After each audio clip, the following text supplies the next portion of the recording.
Hi guys, Ashley here.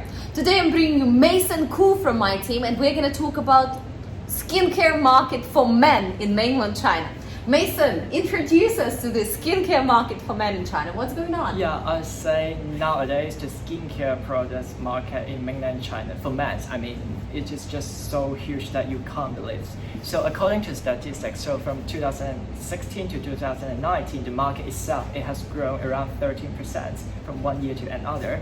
And now, like in 2020, the market it's estimated that the market itself, it has exceeded the value of 2 billion renminbi. So we can see that like this market is highly prosperous and lucrative for any brands like skincare brands to enter.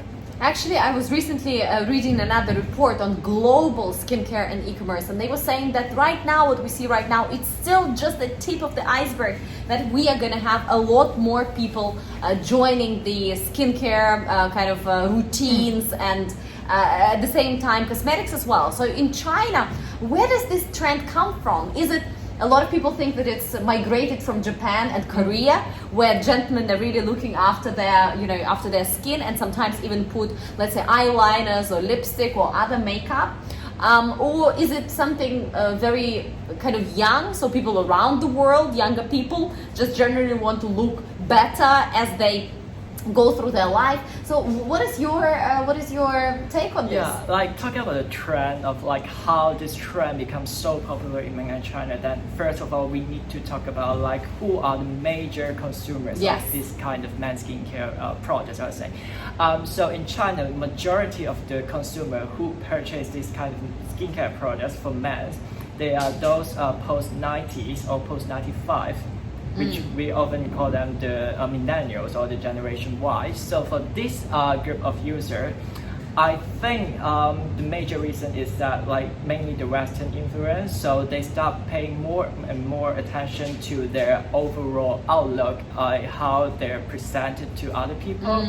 And because of that, then they also pay more attention to their face appearance in general. So that's why more and more like Chinese people, consumers, they start using this kind of skincare product at a really like relatively early stage, like for example from 20s onwards. So yeah, like the trend is that more and more young consumers, they start using the skincare. Yeah, absolutely. Yeah. For me personally, I've known so many like younger gentlemen that are usually children of my friends and various people in my life, and they really follow, I would say, Korean line, right? Yeah. They're like, okay, a lot of Korean, a lot of K-pop stars and Japanese stars, they really look very cool, and they're using again all these skincare products, and they advertise a lot for this younger generation. So they're like, okay, I'm like 18 years old, it's time for me to start my skin routine. Yeah, and for me personally, before I was 25, I didn't even know what the skin routine was, right? So they are definitely a lot more aware of what's happening, and they are a lot more receptive to it. And very interestingly, they very often also bring that skin routine or the things that they learn about their skin to their family. So they actually tell their mom, their dad, their grandmother, grandfather that, oh my god, you need to do something, you need to have this eye cream, or you need to have something else in order to maintain yourself, which is very interesting. And during this lockdown period earlier this year, over COVID-19, we had a lot of people sitting at home with their youth, and basically 3 generations of people very often stayed at home together. And some of this behavior rubbed off one another. Passed from one to other. Yes.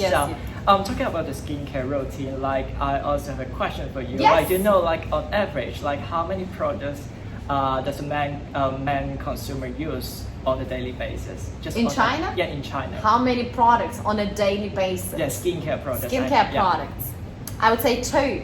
It's more than that. So according to survey, like a man in China, on average, they use 3.7 skincare products on a daily basis. But that must be higher tier cities, right? Yeah, like most of them, like cities. the consumers of skincare products, they are from tier 1 to tier 2 cities. But the trend is also that many people, like consumers in tier 3 and tier 4 city, they also start consuming skincare products. I mean, those male consumers. Yeah. And talking about the skincare products, and I'd say most of them they use face cleanser regularly. So the most frequently used product is face cleanser, and followed by that is lotion or moisturizers. And you know what is the third one? Eye cream. Not Can eye it be? cream. Not eye cream. Shaving, of course. Shaving could be, but people they also use a lot of face masks. Ooh, Like, of course. Yeah, imagine like for men, they might use more face masks than you, right? Perhaps perhaps I need to change my routine, my face routine. Yeah. That's very cool. And indeed, looking back at the past 2 years, I would say that face masks are an absolute bestseller, especially the ones that came again from Japan, or sometimes they made in Korea, where you have this like animals. So you put on a mask and then it's an animal mask, or sometimes it's pure moisturizer, sometimes it's an overnight mask, etc., etc. Everybody from old to young is essentially moisturizing their skin. So if we talk about one keyword that goes across all marketing platforms, across all brands, it's moisture, moisture, moisture. So these are the three most important, I would say, focus lines. Yeah, exactly. And talking about the consumers, there are also several characteristics that I would like to point out. So first of all, as I mentioned, the men user of skincare product, they become more and more sophisticated. So they use this kind of product regularly. So they also have a high demand for this product.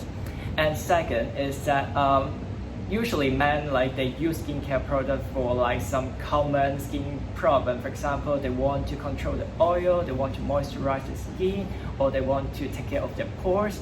And it is also quite surprising that more and more people, I mean the male consumers in mainland China, they start paying attention to anti-aging.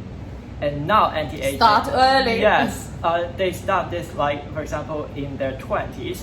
So a lot of young consumers they pay attention to anti-aging products, and now the anti-aging as a keyword it becomes a popular search term on Chinese search engine as well. That's absolutely phenomenal. So how can international brands capture this opportunity? How to market to that vast number of potential users, right, in China, given and taking into account that this is just the beginning of the global trend, and there will be more and more people entering this trend, not only young people but also older generation, etc. So how to capture in particular this skincare market for men right now in 2020, 2021? Yeah, I say for now the skincare market, the men's skincare market in China, it is kind of saturated. Many consumers, they know about those popular international brands such as, let's say, Nivea, L'Oreal, or Biotherm, something like that. And there are also more and more Chinese local brands, skincare brands for men that become more and more popular among those consumers. And what brands need to pay attention to is first of all their target audience. So who are they actually they want to target? Whether they are the frequent user of the skincare products or they want to target those new users.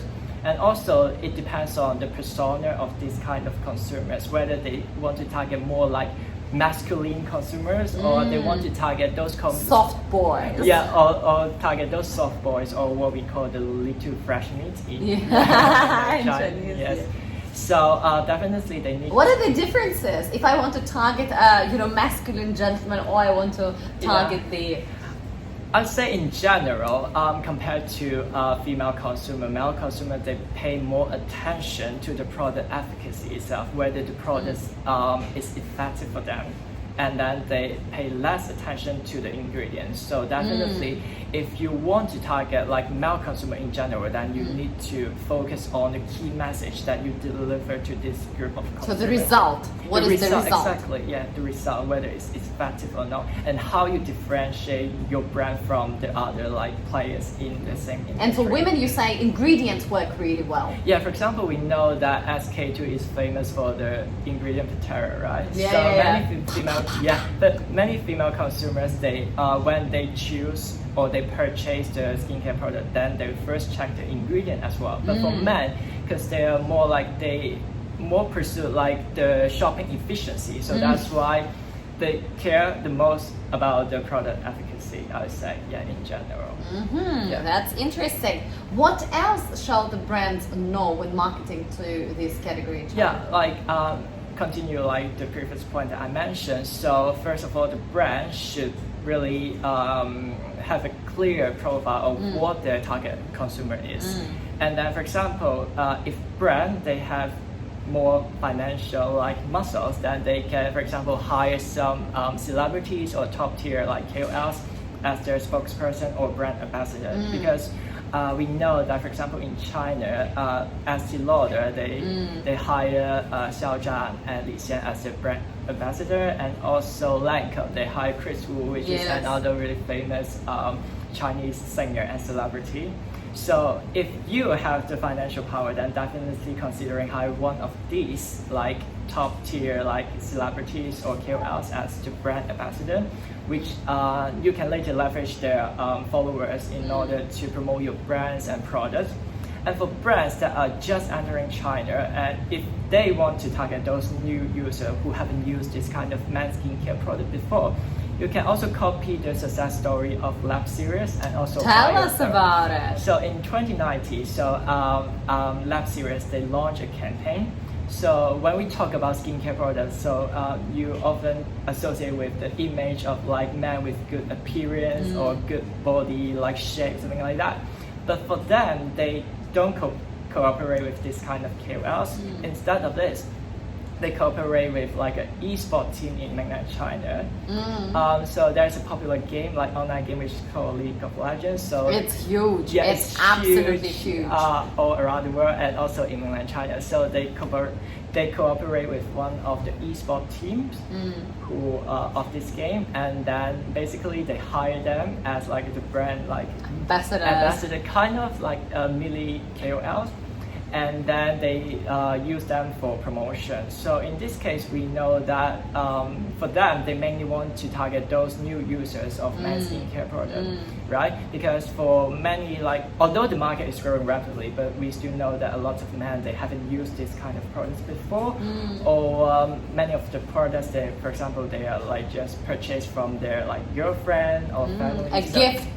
As a gift. So that's why, this is also a very a successful campaign, and at the end of Weibo, they have generated more than 86 million views, which is a lot, I would say. Absolutely great marketing, and you know, finding a new niche, and also a lot of who is watching those games, right? Who is following those esports? A lot of them are both men and women. Actually, in China, when it comes to gaming, about 50% of people that game are women, which is a great kind of balanced ratio. So you are getting essentially new users that are following the team already, and you're also getting a whole army of girlfriend material that then go and introduce the skincare, said, hey, by the way, you are, you know, in the age, or you are, I don't know, gaming late or something, whatever, right?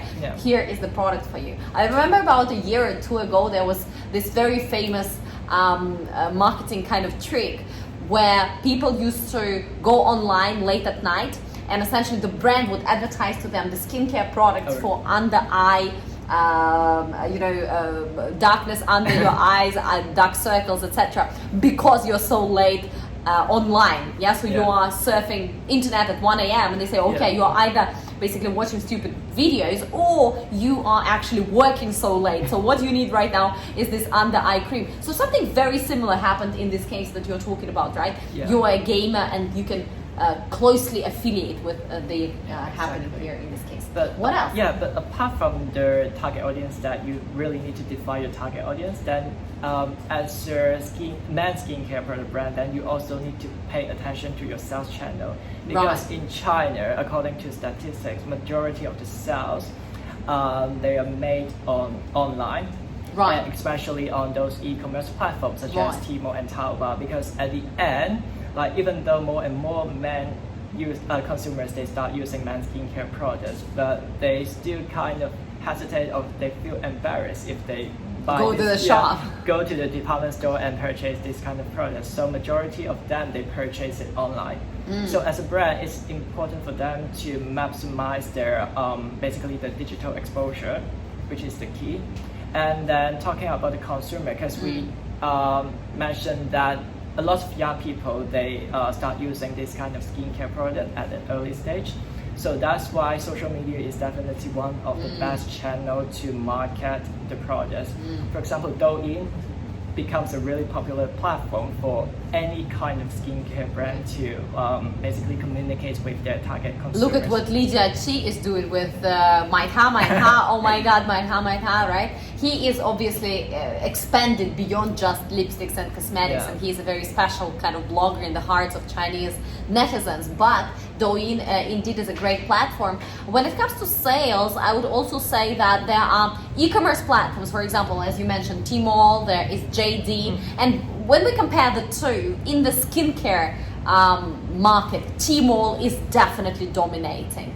Tmall is where you go. Tmall is important. Everything else is definitely good to have, but Tmall is truly, truly, truly important.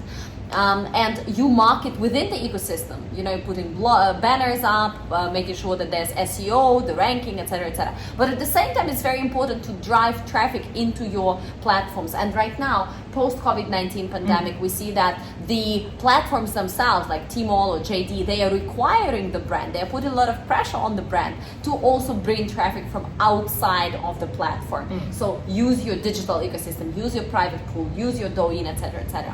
And when it comes to Douyin, right now you can link it with all these other sales platforms, right? E-commerce platforms in China, but Douyin essentially is also looking at building their own storefront, e-commerce storefront. They have one, but it's not performing amazingly yet. So we are definitely going to see something changing there, because they've issued their e-commerce festivals. They've also recently joined, let's say, 618, right, the mid-year sales festival, and they sold quite a lot of snacks, also some skincare products, but usually in lower price category. Apart from all that, we of course have Pinduoduo, which is usually like cheap, good deals, you know, buy together in a bulk. So I would say men engage in this behavior a lot less than women, but let's see how the platform develops. What else? I'd say in terms of price, I also like to mention that although majority of men consumers, they purchase like products with a lower price for the mass market, but there's also another trend that more and more male consumers, they start using the premium brand as well. So if you are like position yourself as like a high-end brand or like a premium brand, then you can also become more and more successful in the upcoming years. Because at the end, for men to choose, like what are the factors that cause men consumer to choose a brand, is that apart from the brand itself, that it is the product efficacy and also the quality. They believe that for this kind of premium brands, then they can get a better quality like products from them. So So if the price is higher, you're getting better ingredients and better results. At the end of the day, it's all about the results. Exactly. Awesome. Are there any last words to encourage brands to do various things, marketing or sales in China when it comes to male skincare? I'd say at the end, my biggest advice is first of all, define your target audience. Like there are so many persona of male consumers in mainland China. Like define who exactly you like to target, and then based on that, then create like a marketing strategy that utilize different social media platform in order to maximize your online exposure. That's the key. I think pretty much that's it. And sell on Tmall most likely, and explore other platforms. Awesome. Thank you so much, Mason. Guys, you right now know a lot more about male skincare industry in China and where it is going in the next coming years. Stay tuned for more China experts to come, and we'll continue talking about China and Chinese consumers post-COVID-19.